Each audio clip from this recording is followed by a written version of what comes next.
to the USS America as ship's company. And ship's company means that you belong, the ship owns you. You got to understand the ship does not own the aircraft. The aircraft belong to an air wing, and the air wing deploys on the ship.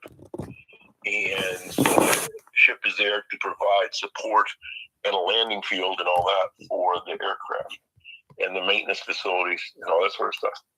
And on the ship, I was what's called the weapons officer.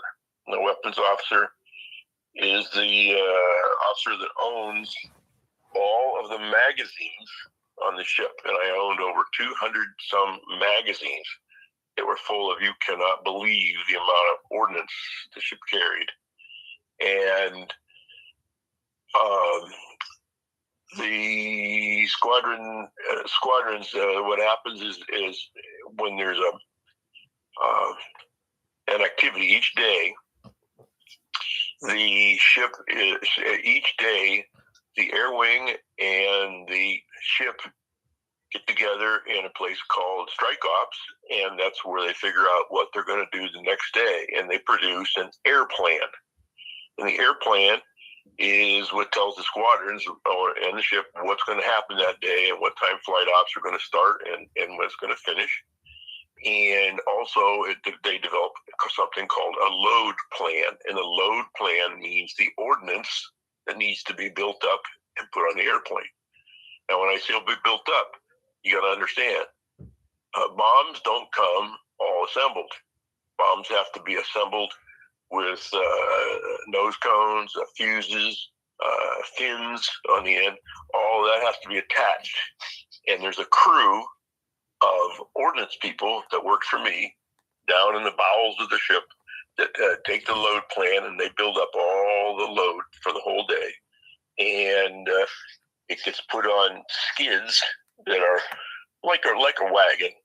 And those skids, believe it or not, I owned over 3,000 pieces of those little wagons that had to be maintained for corrosion and all that sort of thing. And they get the loaded bombs and skids get loaded on weapons elevators. Weapons elevators are not the same as the aircraft elevators. You all see the aircraft elevators on Discovery Channel. That weapons elevators in the middle of the ship. There were 6 of them, and they come up and they don't go all the way to the flight deck. They only come up halfway, and they get moved. And it's for in case there was one of those bombs ever went off, the fire, that sort of thing, and then get brought up to the flight deck, and then the weapons are turned over to the squadron. The squadron has ordnance people that actually load the airplanes with the ordnance, and that's how that's done. Now, exciting times for me, I should tell you. I had a couple of close calls. I never had to eject, although I came close. One of the episodes that is kind of interesting is if you're at sea and there's an airfield and you're flying and there's an airfield within a couple hundred miles, they will brief you that if you have problems and you need to land on a land-based field, they'll give you a signal, and it's called vibe voice. It'll say your signal is bingo. And that means you're going to go to the beach now. And what that profile looks like is you immediately climb all the way up, maybe 50,000 feet, real high, and you essentially coast all the way into the land. But you're getting kind of low on fuel now. I had one example of that where they said your signal is bingo. We climbed up and came all the way down. We landed at the airfield, and on the rollout, after touching down, we were so low on fuel, our engines flamed out. So that was pretty close. Another incident that I was involved in was a problem down at Key West, the Naval Air Station down there, where we were landing and the drag chute from the airplane failed. It streamed and put the hook down. so that we could attack. We could hopefully catch the arresting gear that goes across the runway. And well, it didn't stop us. And we kept going, and we ended up in the ocean off the end of the runway. The only thing that happened to me, I got my feet wet. That was all. So, but there was a total loss to the airplane. And one other incident I'll tell you about is in my second squadron, we had an opportunity that we knew via intelligence that the Russians were going to be.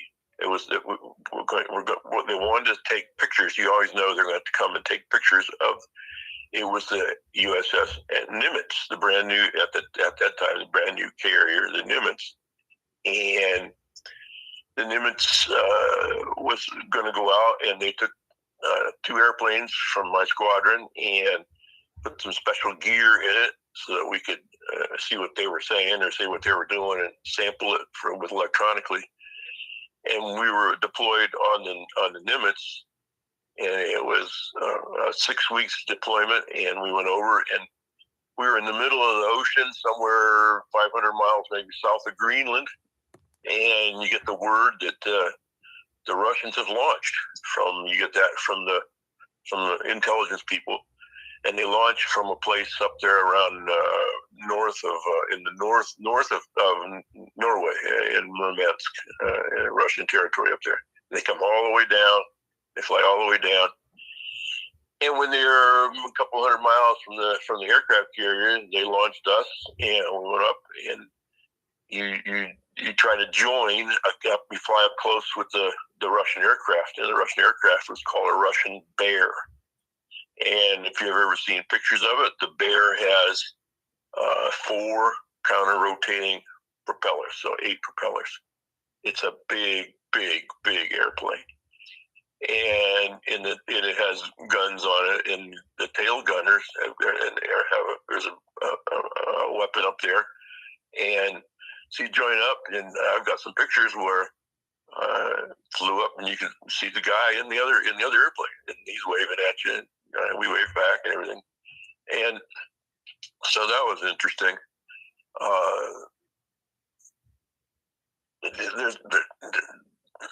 I can't think of anything else. But that's the basic highlights. What happened when I left? When I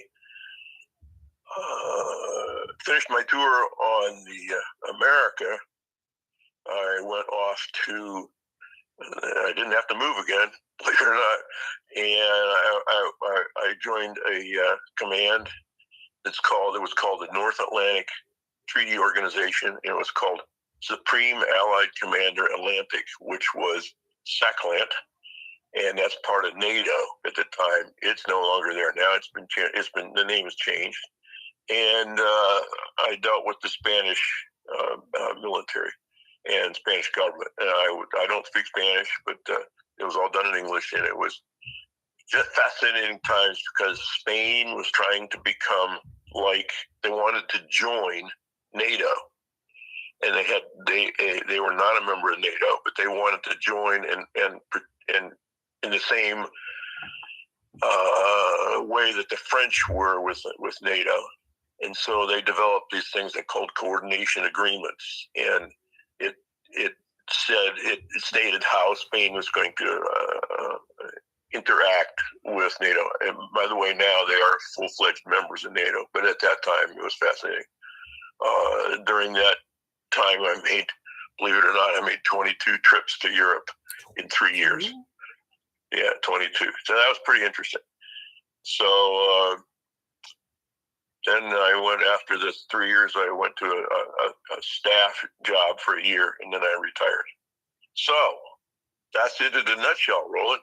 What else do you need to know? That's incredible. Thank you. How's it being retired? Well, see, that's one thing with the U.S. military. You don't get to retire. You have to grow up and get a real job. so I had to start a second career, and I did that for another 20, 25 years, and then you retire for real. So I'm now totally retired. So yeah. All right. Thank you so much. Around 63 people are watching and appreciated your story. Okay, very good. All right, thank you. I'll send you the video as soon as I upload it to YouTube. Okay, all right. Thank you so much. Thank you. Okay. Have a great day. Good talking to you, Roland. All right. Thank you. See you. Bye-bye. Bye. Thank you, everyone who watched. He's a Navy retired veteran. Thank you, people on YouTube who watched, too. If you want to see the video again, please go to my YouTube channel, Roland Marks Teaches History. Until then, that is all. Thank you.